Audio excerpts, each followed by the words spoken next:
The glass doors slid open just as the security guard stepped forward to block an exhausted man wearing faded jeans, worn work boots, and a weathered brown jacket. Employees stopped walking.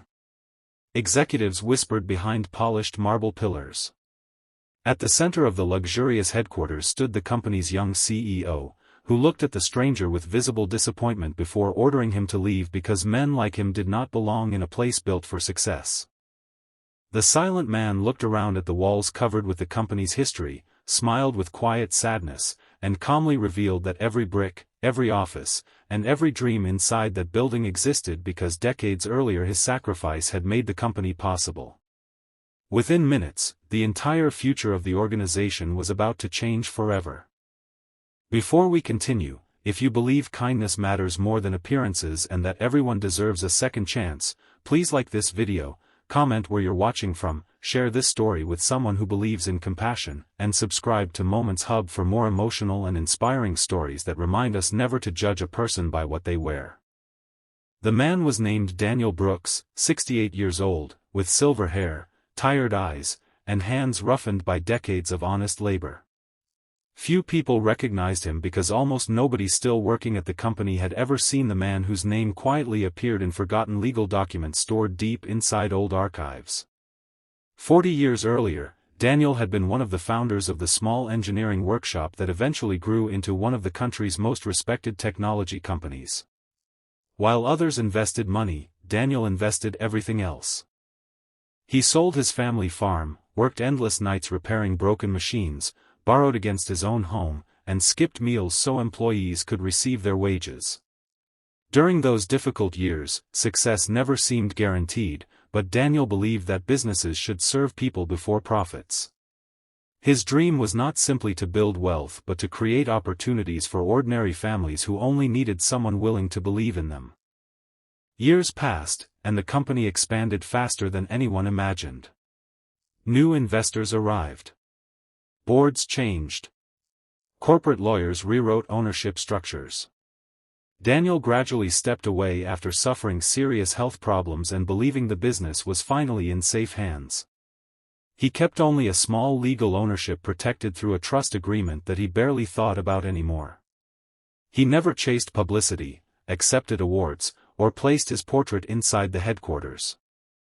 While newspapers celebrated younger executives, Daniel quietly returned to repairing farm equipment in a small rural town, living a simple life surrounded by neighbors who admired his humility more than any business achievement. The new CEO, Victoria Hayes, had built an impressive reputation for increasing profits and attracting international investors. She was intelligent, disciplined, and admired by financial magazines. Yet years of boardroom victories had slowly convinced her that appearance reflected ability. Expensive suits, luxury watches, and prestigious universities became the standards by which she judged people. Without realizing it, she had forgotten that the company itself had been built by people who once owned none of those things. When Daniel entered the building hoping to attend the company's anniversary celebration after receiving an invitation addressed to former founders, Victoria saw only an elderly laborer who seemed out of place among polished executives and wealthy shareholders. As security approached, Daniel never raised his voice. He simply removed an old leather folder from beneath his arm. Inside were faded photographs showing the original workshop, handwritten payroll records, letters from the first employees thanking him for paying salaries during impossible times, and legal documents bearing signatures from the earliest days of the business. The room slowly became silent as older board members recognized the name before them. One elderly director stood up with tears in his eyes because he remembered being hired by Daniel as a frightened 19-year-old apprentice who had nowhere else to go. Another executive quietly admitted that without Daniel's decision to mortgage his home decades earlier, the company would have collapsed before ever making its first major sale. Victoria watched the expressions around her begin to change. Confidence slowly disappeared from her face as the company's legal advisor carefully examined the documents. Hidden among the papers was a trust agreement that had remained untouched for decades.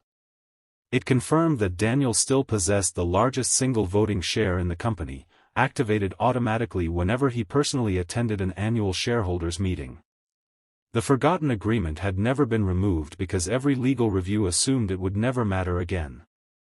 Yet on that ordinary morning, the man dismissed because of his appearance legally held more authority than anyone inside the building. No celebration music played. No dramatic applause filled the room. Instead, an overwhelming silence settled over everyone present. Victoria realized that the man she had tried to remove from the building had spent his youth sacrificing comfort, wealth, and even his health so thousands of employees could eventually build better lives. The polished marble beneath her feet existed because he had once walked through muddy construction sites carrying tools instead of briefcases. The expensive artwork decorating the walls existed because he had once gone without heating during winter so factory workers could keep their jobs. Daniel looked across the room with compassion rather than anger. He remembered every difficult season when workers stayed late, believing in a future they could not yet see. He remembered widows who found employment after losing everything. He remembered young apprentices who became engineers, managers, and business owners because someone had given them a chance. Looking at the company now, he realized the buildings had become larger, but the heart that once guided them had slowly grown smaller. Instead of demanding Victoria's resignation, Daniel requested something nobody expected. He asked every executive to spend 1 month each year working alongside ordinary employees. He wanted senior leaders serving meals in company cafeterias, visiting manufacturing floors, answering customer service calls, and listening to families whose livelihoods depended upon every decision made in executive offices. He believed humility could not be taught inside boardrooms but only through shared human experience.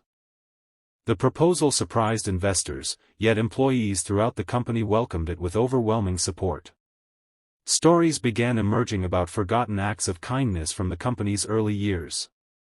Retired workers spoke about Daniel visiting sick children in hospitals, paying university fees for struggling apprentices, and quietly supporting families after workplace accidents.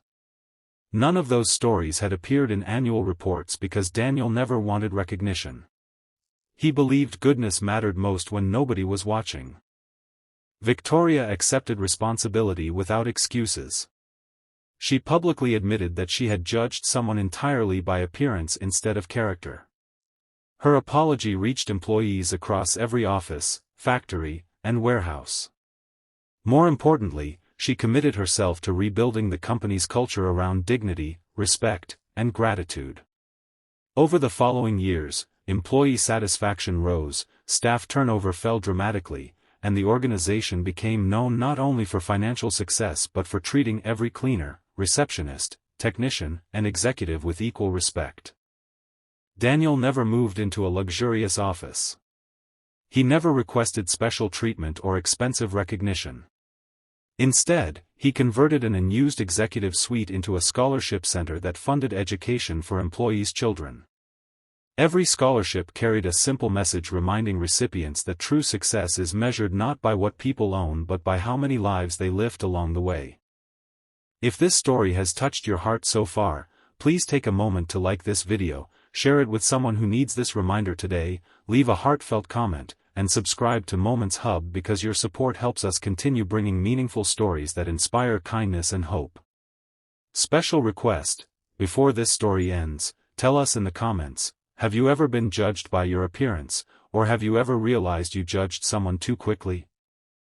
Years later, visitors entering the headquarters no longer first noticed awards or expensive decorations. Instead, they saw a simple black and white photograph of a tired man standing inside a tiny workshop with worn boots, rough hands, and a hopeful smile. Beneath the picture were words that every employee read before beginning work each morning: great companies are not built by impressive appearances. They are built by ordinary people who refuse to stop believing in extraordinary possibilities. And everyone who paused to read those words understood that true ownership is never measured by shares alone. It is earned through sacrifice, compassion, humility, and the courage to believe in people long before the world believes in them.